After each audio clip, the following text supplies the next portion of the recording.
الحديث كتاب الله وخير الهدي هدي محمد صلى الله عليه وسلم وشر الأمور محدثاتها وكل محدثة بدعة وكل بدعة ضلالة وكل ضلالة في النار. أعوذ بالله السميع العليم من الشيطان الرجيم من همزه ونفخه ونفثه. بسم الله الرحمن الرحيم. وما يؤمن أكثرهم بالله إلا وهم مشركون. رب اشرح لي صدري ويسر لي أمري واحلل عقدة من لساني يفقهوا قولي. سبحانك لا علم لنا إلا ما علمتنا إنك أنت العليم الحكيم وتب علينا إنك أنت التواب الرحيم. تمام قسم کی تعریف، کبریائی، حمد و ثنا اس اللہ وحدہ لا شریک لائق و زیبا ہے کہ جس نے ساری کائنات کی تخلیق فرمائی، ہماری ضرورتوں کے واسطے ہر ایک چیز کو مہیا فرمایا، ہماری رشد و ہدایت کے لیے انبیاء اور رسولوں کا سلسلہ جاری فرمایا اور ہمیں مسلمان بنایا. درود و سلام نازل ہو تمام انبیاء کرام علیہم الصلاۃ والتسلیم پر، خصوصاً امام کائنات، امام الانبیاء، افضل البشر، خاتم النبیین، شفیع المذنبین و رحمۃ للعالمین محمد صلی اللہ علیہ وسلم پر. اللہم صلی علی محمد وعلی آل محمد کما صلیت علی ابراہیم وعلی آل ابراہیم انک حمید مجید. اللہم بارک علی محمد وعلی آل محمد کما بارکت علی ابراہیم وعلی آل ابراہیم انک حمید مجید. معزز حاضرین جمعہ، عزیز بچوں، خطبہ مسنونہ کے بعد سورہ یوسف آیت نمبر 106 کی تلاوت کی گئی. گزشتہ 19 ہفتوں سے اسی آیت کریمہ کی روشنی میں مشرکین مکہ کے عقائد، ان کے نظریات اور ان کی سوچ، اور اسی طریقے سے مسلمانوں کے نظریات، ان کے عقیدے اور ان کی سوچ کے بارے میں بتلایا گیا. آج بھی انشاءاللہ آپ کو مسلمانوں کے یہاں کچھ ایسے مشرکانہ عقیدے اور نظریات پائے جاتے ہیں، ان کے بارے میں بتلایا جائے گا. اللہ رب العزت سے دعا ہے کہ اللہ تعالی ہمیں حق کہنے، حق سننے، حق سمجھنے اور حق باتوں پر عمل کرنے کی توفیق عنایت فرمائے، آمین. آیت کریمہ کا ترجمہ لگ بھگ آپ کو معلوم ہی ہوگا. اللہ سبحانہ و تعالیٰ نے سورہ یوسف آیت نمبر 106 میں ارشاد فرمایا، وَمَا يُؤْمِنُ أَكْثَرُهُم بِاللَّهِ إِلَّا وَهُم مُشْرِكُونَ. زیادہ تر لوگ جو اللہ پر ایمان رکھتے ہیں شرک کرتے ہیں. عربوں کے یہاں مشرکین مکہ کے اندر میں شعر و شاعری کا بڑا رواج تھا. ان میں کچھ شعراء ایسے تھے جو بہت ہی مشہور تھے، آج بھی کتابوں میں ان کا نام لیا جاتا ہے، جیسے کہ امرؤ القیس، نابغہ ذبیانی وغیرہ. باقاعدہ امرؤ القیس اور اسی طریقے سے نابغہ ذبیانی اور دیگر شعراء کے کلاموں کو لکھ کر کے خانہ کعبہ میں لٹکایا گیا تھا. 7 شعراء، بڑے بڑے شعراء ایسے تھے کہ جن کے شعر کو، منتخب اشعار کو لکھ کر کے خانہ کعبہ میں لٹکا دیا گیا تھا، جس کو سبع المعلقات کہتے تھے. تو عربوں کے یہاں شعر و شاعری کا بڑا رواج تھا. اسی طریقے سے جب قرآن کریم کا نزول ہوا تو جہاں اللہ کے نبی صلی اللہ علیہ وسلم کو لوگ جھٹلاتے تھے اور قرآن کریم کی جو تکذیب کرتے تھے ان کو بھی جھٹلاتے تھے، تو جہاں ان کے یہاں بہت سارے دلائل تھے، وہاں ان دلائل میں سے ایک دلیل یہ بھی تھی ان کے یہاں کہ یہ قرآن کریم اللہ کا کلام نہیں ہے، یہ کسی شاعر کا کلام ہے. اگر آپ مطالعہ کریں گے قرآن کریم کا تو اللہ کے نبی صلی اللہ علیہ وسلم کی ابتدائی ایام میں جو مکہ میں گزری، تقریباً 13 سال مکہ میں اللہ کے رسول صلی اللہ علیہ وسلم گزارے نبوت کے بعد میں، تو مکہ کی زندگی میں، شروع کی زندگی میں جو قرآن کریم کی صورتیں یا آیات نازل ہوئی، ان کے اندر میں اگر آپ دیکھیں گے تو کہیں نہ کہیں ایک شعر کا انداز پایا جاتا ہے. مثال کے طور پہ اما یتساءلون عن النبأ العظیم الذی هم فیہ مختلفون کلا سیعلمون ثم کلا سیعلمون الم نجعل الارض مہادا والجبال اوتادا وخلقناکم ازواجا. اس طریقے سے جا دا، اس طرح سے جو الفاظ ملتے ہیں یہ ایک شعر کا انداز ملتا، لیکن نہ تو یہ شعر ہے اور نہ یہ کسی شاعر کا کلام ہے. بس اسی بات کی تکلیف تھی ان لوگوں کو، حالانکہ اچھی طریقے سے سمجھتے تھے کہ یہ کسی شاعر کا کلام نہیں ہے، بخوبی جانتے تھے کہ بڑی اس کا انداز ہی الگ ہے، شاعرانہ انداز ہے لیکن شعر نہیں ہے یہ۔ تو اس طریقے سے ان کی یہاں یہ چیز پائی جاتی تھی۔ اللہ سبحانہ و تعالیٰ نے سورہ حاقہ سورہ نمبر 69 آیت نمبر 41 میں فرمایا کہ وما ہوا بقول شاعر، کہ یہ شاعر کا کلام نہیں ہے۔ ان کی یہاں یہ لوگوں کو بتلایا جاتا تھا کہ دیکھو یہ تو شاعر کا کلام ہے، اللہ کا کلام تھوڑی ہے، قرآن کریم کی صورتیں یا آیتیں یہ اللہ کا کلام نہیں ہے، یہ تو کسی شاعر کا کلام ہے۔ تو اسی کی تردید میں اللہ سبحانہ و تعالیٰ نے آیت نازل فرمائی کہ وما ہوا بقول شاعر، یہ کسی شاعر کا کلام نہیں۔ اس کے علاوہ نبی کریم صلی اللہ علیہ وسلم کے بارے میں بھی بتلایا گیا کہ نبی کریم صلی اللہ علیہ وسلم شاعر نہیں ہے۔ تو جب شاعر نہیں تو ظاہر سی بات ہے کہ شعر بھی نہیں کہہ سکتے۔ اب لوگوں کے اندر میں یہ سوچ، یہ وسوسہ پیدا ہو سکتا تھا کہ نبی کریم صلی اللہ علیہ وسلم نعوذ باللہ من ذالک شاعر ہے، تو اس کو گڑھ کر کے شاعرانہ انداز میں قرآن کریم کو پیش کر دیا اور کہہ دیا کہ اللہ کی طرف سے۔ ان کے سلسلے میں، نبی کریم صلی اللہ علیہ وسلم کے سلسلے میں اللہ سبحانہ و تعالیٰ نے ارشاد فرمایا سورہ طور سورہ نمبر 52 آیت نمبر 30 میں کہ ام یقولون شاعر، کافر یہ کہتے ہیں کہ یہ شاعر ہے، نبی کریم صلی اللہ علیہ وسلم کے سلسلے میں کہتے ہیں کہ یہ شاعر ہے۔ اور سورہ یاسین سورہ نمبر 36 آیت نمبر 69 میں اللہ سبحانہ و تعالیٰ نے نبی کریم صلی اللہ علیہ وسلم کے سلسلے میں ارشاد فرمایا کہ وما علمناہ الشعر وما ينبغي له، کہ نہ تو ہم نے اس نبی کو شعر سکھائے اور نہ اس نبی کے لیے مناسب ہے۔ تو اللہ کے رسول صلی اللہ علیہ وسلم کے سلسلے میں یہ بتلا دیا گیا کہ اللہ کے نبی صلی اللہ علیہ وسلم شاعر نہیں ہے، اور اللہ کے رسول صلی اللہ علیہ وسلم کے سلسلے میں یہ مناسب بھی نہیں ہے کہنا کہ آپ شاعر ہیں۔ شعر و شاعری کہنا آپ کے لیے مناسب نہیں ہے، آپ کو زیب نہیں دیتا۔ تو اس طریقے سے اللہ سبحانہ و تعالیٰ نے ان آیات میں نبی کریم صلی اللہ علیہ وسلم کے سلسلے میں تردید کی کہ آپ شاعر نہیں ہیں۔ اسی طریقے سے اگر آپ دیکھیں کہ قرآن کریم میں اللہ سبحانہ و تعالیٰ نے شاعروں کے سلسلے میں ارشاد فرمایا سورہ شعراء کے اندر میں وَالشُّعَرَاءُ يَتَّبِعُهُمُ الْغَاوُونَ، کہ شاعروں کی جو پیروی کرتے ہیں یہ وہ لوگ ہیں جو بہکی باتیں کرتے ہیں، گمراہ لوگ شاعروں کی پیروی کرتے ہیں، شاعروں کی باتوں کو تسلیم کرتے ہیں۔ الم تر انہم فی کل وادی یہیمون، نبی کریم صلی اللہ علیہ وسلم آپ دیکھیں گے شاعروں کو کہ کسی ایک وادی میں نہیں رہتے، یہ مختلف وادی میں بھٹکتے رہتے۔ وانہم یقولون ما لا یفعلون، یہ وہ کہتے ہیں لیکن کرتے نہیں، اپنے شعر کے اندر میں جو باتیں کہتے ہیں وہ کہتے نہیں ہیں، کہتے تو ہے لیکن کرتے نہیں ہیں۔ ان کے قول اور ان کے کردار میں بڑا فرق پایا جاتا ہے۔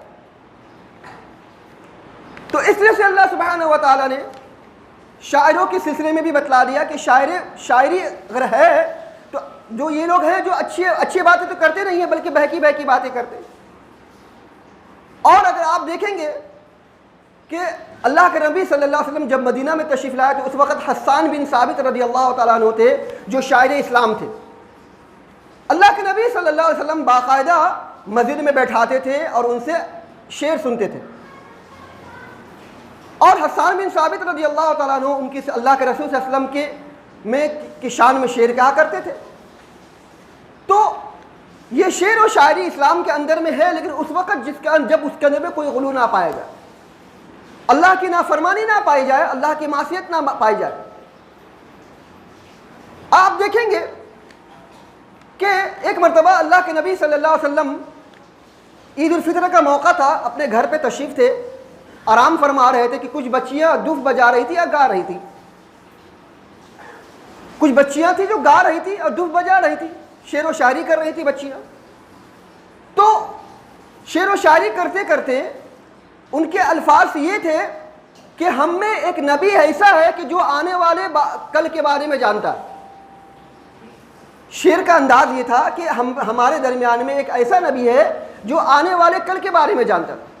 اللہ کے نبی صلی اللہ علیہ وسلم اب تک جو بچیاں گا رہی تھیں، شعر و شاعری کر رہی تھی، پڑھ رہی تھی، خاموش تھے، لیکن جیسے ہی اللہ کے نبی صلی اللہ علیہ وسلم نے ان بچیوں کی زبان سے یہ سنا کہ ہم میں ایک ایسا نبی ہے کہ جو آنے والے کل کے بارے میں جانتے ہیں، غیب کے بارے میں جانتا ہے، تو اللہ کے نبی صلی اللہ علیہ وسلم نے ان کو یہ کہنے سے روک دیا کہ آپ یہ مت کہیے پہلے جو آپ اشعار پڑھ رہی تھی وہ پڑھی ہو ٹھیک ہے، لیکن اب جو اشعار آپ پڑھ رہی ہو یہ اچھا نہیں ہے۔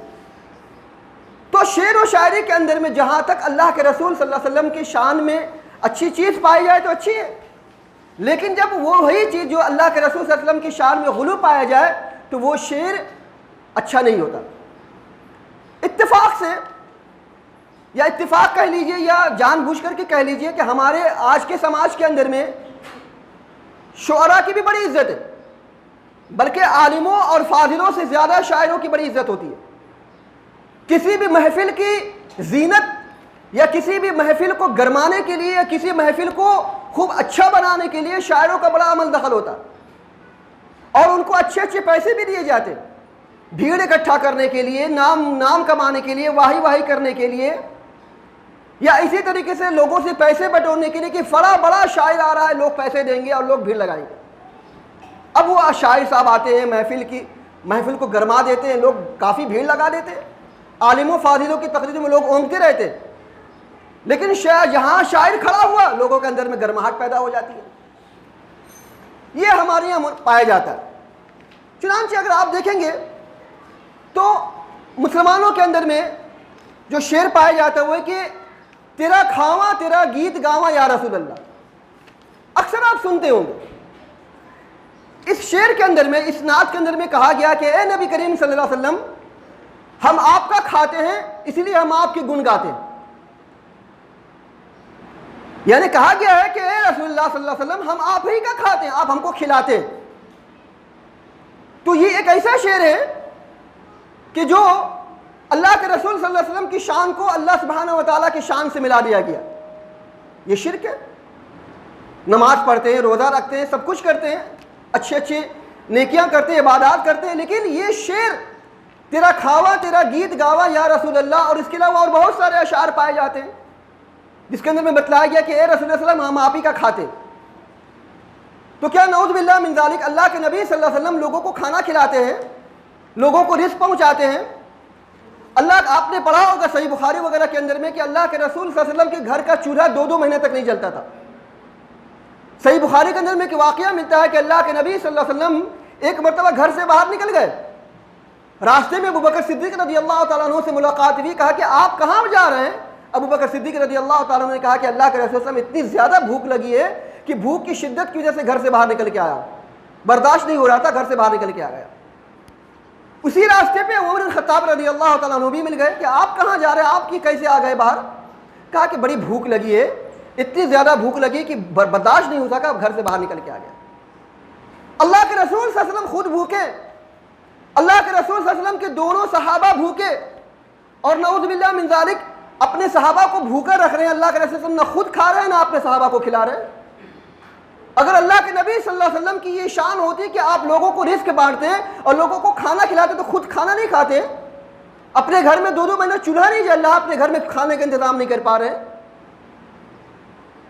اسی طریقے سے ابو بکر صدیق رضی اللہ تعالیٰ اور دیگر صحابہ رضی اللہ تعالیٰ بھوکے ہیں، ان کو کھانا نہیں کھلا رہے اللہ کے رسول صلی اللہ علیہ وسلم۔ نعوذ باللہ من ذلک اگر اللہ کے نبی صلی اللہ علیہ وسلم کے حق میں اس میں اختیار میں ہے لوگوں کو کھانا کھلانا، اس کے باوجود بھی اپنے صحابہ کو بھوکا رکھ رہے ہیں تو اس کا مطلب ظلم کر رہے ہیں، نعوذ باللہ من ذلک۔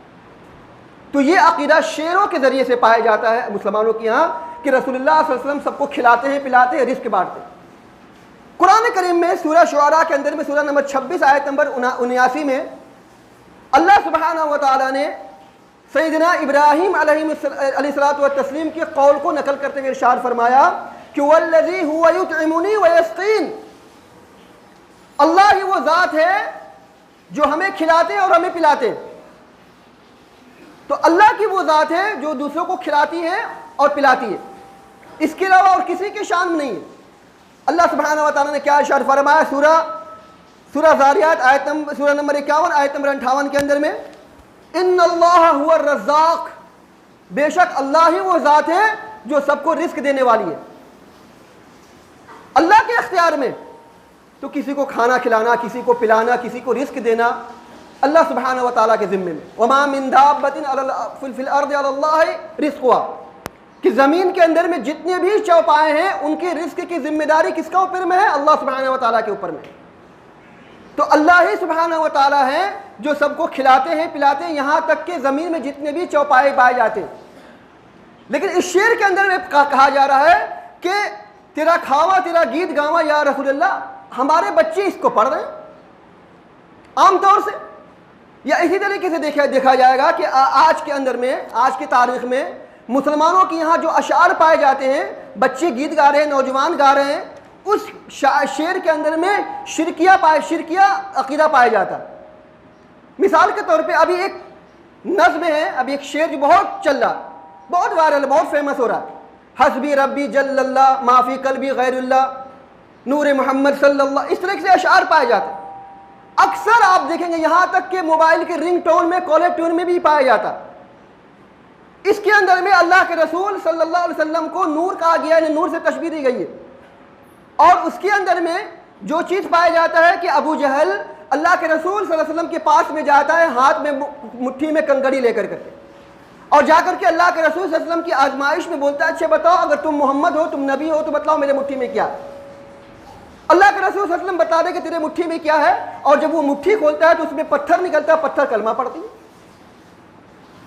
اس طریقے سے یہ جس کا نہ تو حقیقت سے کوئی واسطہ ہے، بالکل من گھڑت موضوع ہمارے اس مسلم سماج کے اندر میں چل پڑا۔ ہمارے بچے، ہمارے نوجوان، باقاعدہ ان کو سکھایا جاتا ہے، بچوں کو سکھایا جاتا ہے حسبی رب، بچے گا رہے ہیں، پڑھ رہے ہیں، ماں باپ خوش ہو رہے ہیں، دیکھو میرا بچہ نعت پڑھ رہا ہے، میرا بچہ دیکھو نظم پڑھ رہا ہے، میرا بچہ اللہ کی تعریف بیان کر رہا ہے، ماں باپ خوش ہو رہے ہیں۔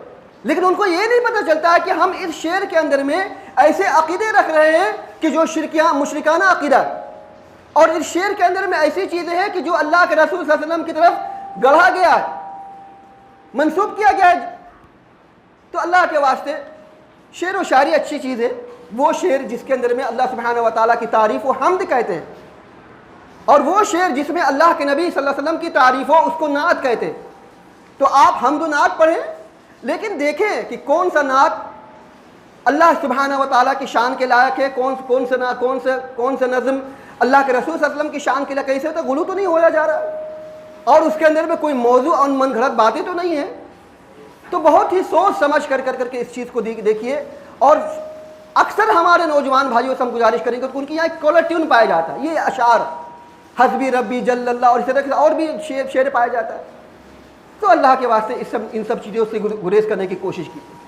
اس کے علاوہ اگر آپ دیکھیں گے کہ کتنی بے حرمتی ہوتی رسول اللہ صلی اللہ علیہ وسلم کی، کہ اس کو بالکل جو انداز شعر کا جو نعت پڑھا جاتا ہے اس کے اندر میں میوزک پایا جاتا ہے، اس میں اندر میں میوزک پایا جاتا ہے، اور میوزک کے انداز میں طبلے اور ڈھول میں اللہ کے رسول صلی اللہ علیہ وسلم کی نعت کو پڑھا جاتا ہے۔ تو کیا اللہ کے رسول صلی اللہ علیہ وسلم کی بے ادبی نہیں ہے، گستاخی نہیں ہے؟ اگر اس طرح کا عقیدہ لیتے ہوئے کہ تیرا کھاواں تیرا گیت گاواں یا رسول اللہ، ایسے کرتے کرتے اگر آپ قبر میں چلے گئے تو آپ معاف کیجیے، آپ کی کوئی بخشائش نہیں ہوگی۔ اس لیے شعر و شاعری میں بھی آپ تھوڑا دھیان دیجیے، دیکھیے کہ کون سا شعر ایسا ہے کہ جو شرکیہ ہے، اور کون سا شعر ہے جو ہمیں پڑھنا چاہیے۔ اپنے بچوں کو ان سب اشعار مت سکھائیے، بھلے سے ہمیں سننے میں بہت اچھا لگتا ہو، بہت مزہ آتا ہو ہمیں، لیکن اللہ کے واسطے دھیان دیجیے اس سب چیز کے۔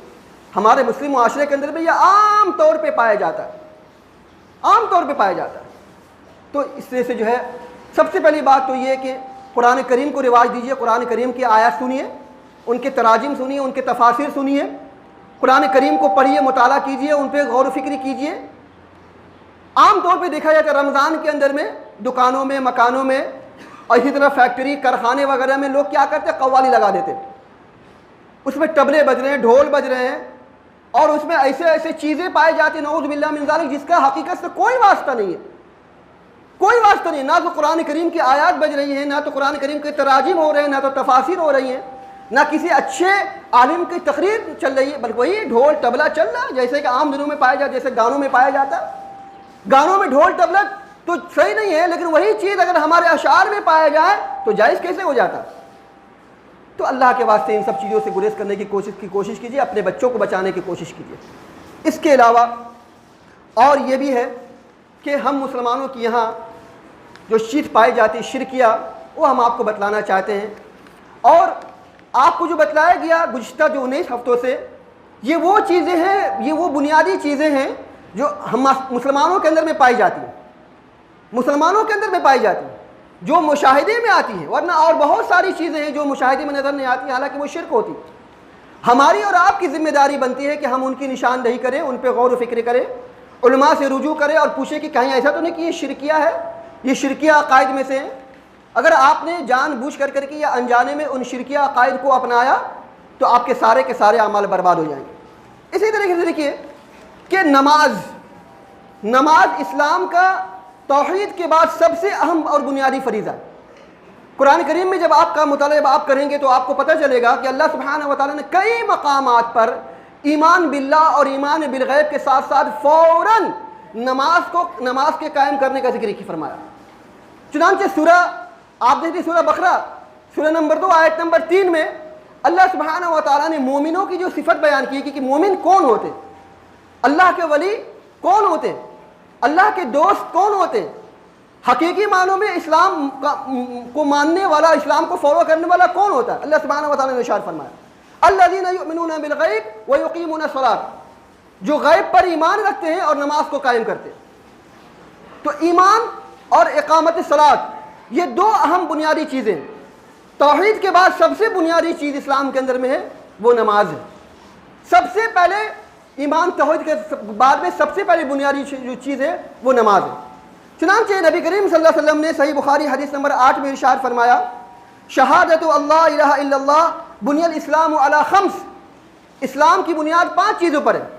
شہادت اللہ الہ الا اللہ وان محمد عبدہ ورسولہ، اس بات کی گواہی دینا کہ اللہ کے علاوہ کوئی عبادت کے لائق نہیں، اور اس بات کی گواہی دینا کہ بے شک محمد صلی اللہ علیہ وسلم اللہ کے بندے اور ان کے رسول ہیں، وإقام الصلاۃ، اور نماز کو قائم کرنا۔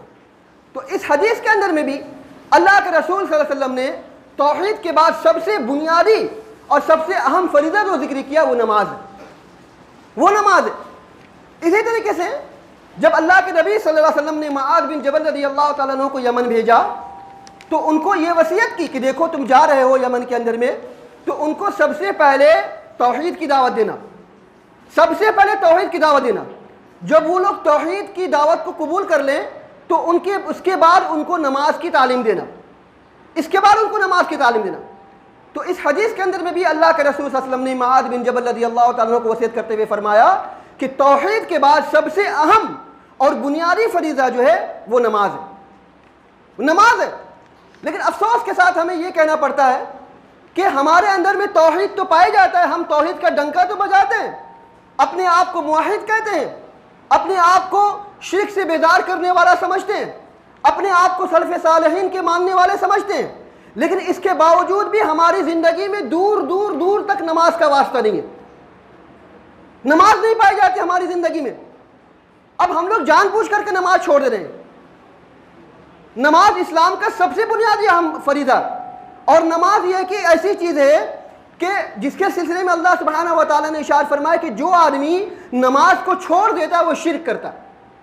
سورہ روم سورہ نمبر 30 آیت نمبر 31 میں اللہ نے کیا ارشاد فرمایا وَأَقِیمُوا الصَّلَاةَ وَلَا تَكُونُوا مِنَ الْمُشْرِکِینَ، نماز کو قائم کرو اور مشرکوں میں سے مت ہو جاؤ۔ اس کا مطلب یہ ہے کہ اگر آپ نماز نہیں پڑھتے ہیں تو آپ مشرکوں میں سے، اگر آپ نماز نہیں پڑھتے ہیں تو آپ مشرکوں میں سے، اگر آپ نماز کو چھوڑ دیتے ہیں تو آپ مشرک ہیں۔ اور کیا فرمایا اللہ کے رسول صلی اللہ علیہ وسلم نے قرآن کریم میں؟ اللہ سبحانہ و تعالیٰ نے سورہ توبہ سورہ نمبر 9 آیت نمبر 11 میں ارشاد فرمایا فَإِن تَابُوا وَأَقَامُوا الصَّلَاةَ وَآتَوُا الزَّكَاةَ فَإِخْوَانُكُمْ فِي الدِّينِ، اور یہ کافر لوگ توبہ کر لیں اور نماز قائم کریں اور زکوٰۃ ادا کریں، فَإِخْوَانُكُمْ فِي الدِّينِ، تو یہ تمہارے دینی بھائی ہیں، تمہارے دینی بھائی ہیں۔ تو توبہ کے بعد اسلام میں آنے کے بعد سب سے بنیادی چیز نماز ہے۔ اگر نماز پڑھتے ہیں تو ہمارے دینی بھائی ہیں، دین کے اندر میں ہیں، اور اگر نماز نہیں پڑھتے ہیں تو وہ بے دین ہیں، ہمارے دینی بھائی نہیں ہیں، دین سے خارج ہیں وہ آدمی۔ اللہ سبحانہ و تعالیٰ ارشاد فرمائے۔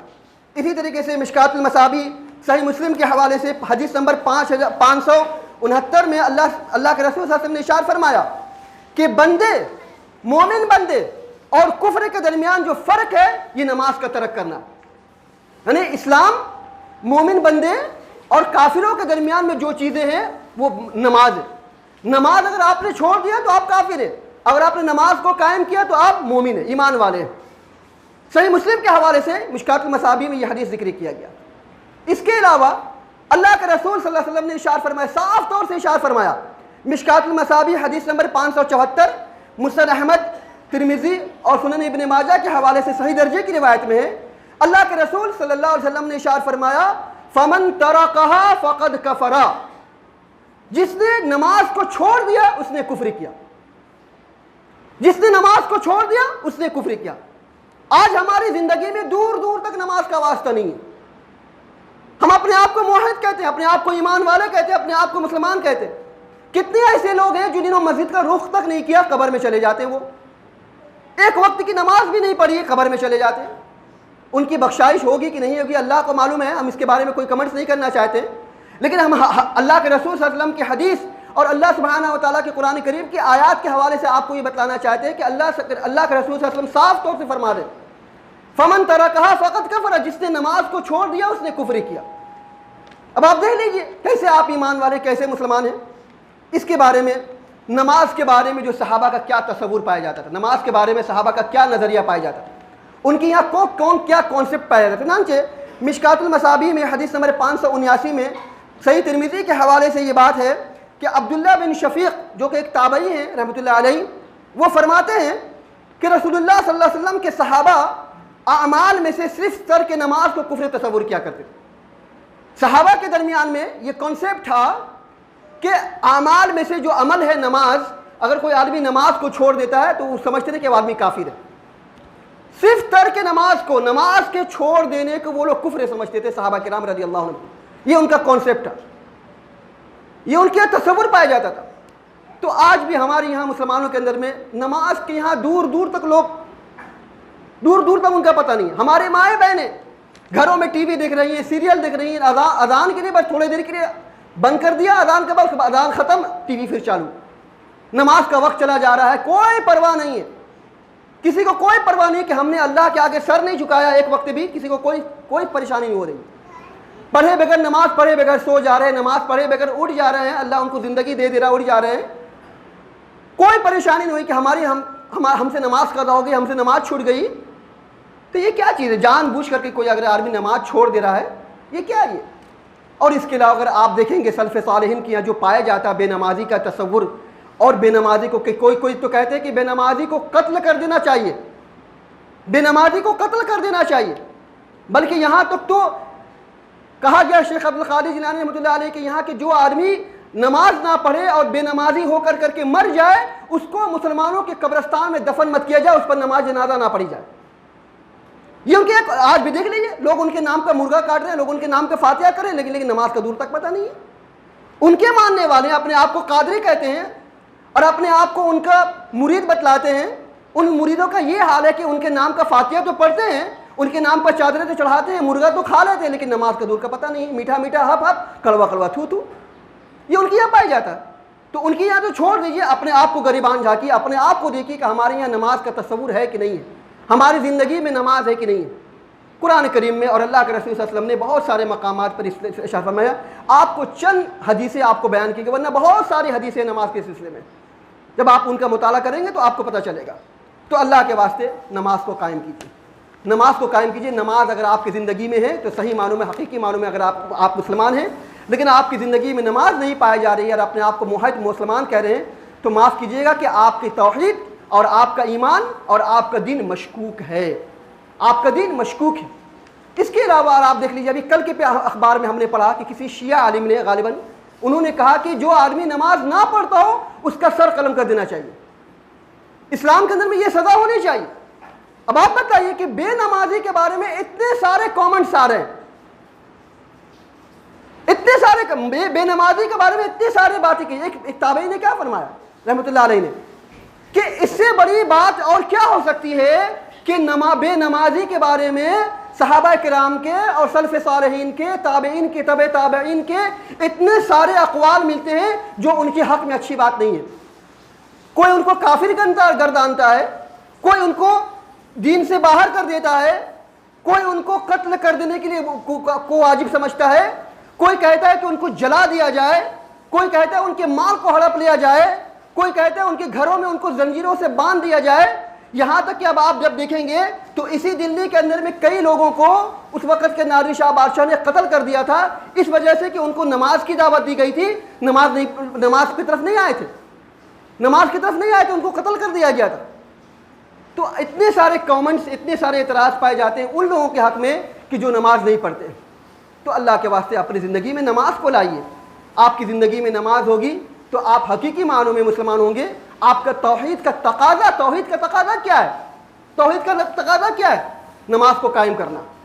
توحید کا سب سے بنیادی اور سب سے پہلا تقاضا یہ ہے نماز کو قائم کرنا۔ اب آپ سمجھ لیجئے کہ توحید کا سب سے اہم اور بنیادی شرطوں میں سے ایک شرط یہ ہے نماز کو قائم کرنا۔ آپ نے اگر نماز نہیں پڑھی ہے تو گویا کہ آپ نے توحید کے شرائط کو پہلے ہی لات مار دیا، آپ نے ختم کر دیا آپ نے۔ تو آپ کیسے مسلمان ہیں، کیسے موحد ہیں، کیسے توحید پرست ہیں آپ؟ تو بہت سارے ہمارے مسلمان بھائی ایسے ہیں کہ جو بے نمازی ہو کر کے قبرستان میں چلے جاتے ہیں، تو ان کو کیا کہا جائے گا؟ تو اللہ کے واسطے اپنی زندگی میں نماز کو لے کر کے آئیے۔ ایسا نہ ہو کہ آپ کو یہ بھی کہا جائے کہ آپ بھی مشرک ہیں، آپ بھی کافر ہیں، آپ بھی ایسے عقیدے رکھتے ہیں جو مشرکین مکہ کے یہاں پائے جاتے ہیں، اور آپ کو یہ بھی نہ کہا جائے کہ آپ مشرک مسلمان ہیں، آپ شرک کرنے والے مسلمان ہیں اس لیے کہ آپ نماز نہیں پڑھتے ہیں۔ اللہ کے واسطے ابھی رمضان کا مہینہ آ رہا ہے، رمضان کے مہینے میں نمازوں کی پابندی تو آپ کرتے ہی الحمدللہ، اور اس کے ساتھ ساتھ میں گریبان جھانکے اپنا اور اپنے آپ کو عہد کریں کہ انشاءاللہ اس رمضان کے بعد میں نماز کو مکمل کریں گے، نماز کو زندگی میں چھوڑیں گے نہیں۔ تصور اپنے آپ کو عہد کیجئے اور نماز کا پابند بنانے کی کوشش کیجئے، اپنے گھر والوں کو، اپنے بال بچوں کو نماز کی تاکید کیجئے، اس لیے کہ اللہ کے رسول صلی اللہ علیہ وسلم کا صاف حکم ہے کہ بچہ جب 7 برس کا ہو جائے نماز کی تعلیم دی جائے، اور اس کے بعد بچہ جب 10 برس کا ہو جائے کہنے سننے سے بھی نماز نہ پڑھے تو مارو اس کو، مار کی سزا دے کر کے نماز، اب آپ نماز نہ پڑھتے ہو اور آپ کا بچہ 11 سال کا، 12 سال کا، 15 سال کا ہو گیا ہے، آپ بھی نماز نہیں پڑھ رہے، آپ کے بچے بھی نماز نہیں پڑھ رہے۔ جب آپ نماز کو پڑھیں گے جبھی تو اپنے بچوں کو کہیں نماز کی تعلیم دیں گے۔ آپ کا بچہ جب دیکھے گا کہ ہاں میرے ابو نماز پڑھے، میرے پاپا نماز پڑھے، تو وہ بھی نماز پڑھے گا۔ لیکن آپ کی زندگی میں نماز نہیں ہوئی تو آپ کے بچے نماز کیسے سیکھیں گے؟ تو ایک تو یہ کہ آپ نے اپنے بچوں کو اللہ کے رسول صلی اللہ علیہ وسلم کے حدیث کے حکم کے خلاف کیا، بچوں کو 10 برس میں نماز نہیں سکھائی، اور دوسری یہ کہ خود بھی نماز نہیں پڑھ رہے، اپنے بچوں کو بھی نماز کی تعلیم نہیں دے رہے۔ تو ہمارا گھر کیسے سدھرے گا؟ ہمارا معاشرہ کیسے سدھرے گا؟ گھروں کے اندر سے تو معاشرے کی اصلاح ہوتی ہے، گھروں کے اصلاح سے تو سماج کی اصلاح ہوتی ہے۔ پھر ہم لوگوں کو بدنام کرتے ہیں کہ سماج بہت برا ہے، سماج بہت گھٹیا ہے، سماج بہت بدنام ہو رہا ہے۔ تو اللہ کے واسطے نماز ایک ایسی چیز ہے کہ جس کے ذریعے سے ہم اپنی بھی اصلاح کر سکتے ہیں، اپنے بال بچوں کی بھی اصلاح کر سکتے ہیں، اپنے گھر والوں کی اصلاح کر سکتے ہیں، اور اس کے ذریعے سے اپنے سماج کے اور اپنی سوسائٹی کی اصلاح کر سکتے ہیں۔ اور اس کے علاوہ نماز کے بہت سارے فوائد ہیں، اور نماز نہ پڑھنے سے بہت سارے نقصانات ہیں۔ یہ چند اہم اور بنیادی باتیں آپ کو بتلائی گئی ہیں اس آیت کی ضمن میں جو آپ کے سامنے میں گزشتہ 20 ہفتوں سے پڑھی جا رہی ہے کہ وَمَا يُؤْمِنُ أَكْثَرُهُمْ بِاللَّهِ إِلَّا وَهُمْ مُشْرِكُونَ۔ اکثر لوگ جو اللہ پر ایمان رکھتے ہیں اس کے باوجود بھی شرک کرتے ہیں۔ آپ اللہ پر ایمان رکھتے ہیں لیکن نماز نہیں پڑھتے ہیں تو آپ شرک کرتے ہیں، جیسا قرآن کریم کی آیات اور اللہ کے رسول صلی اللہ علیہ وسلم کی حدیث کو بتلایا گیا۔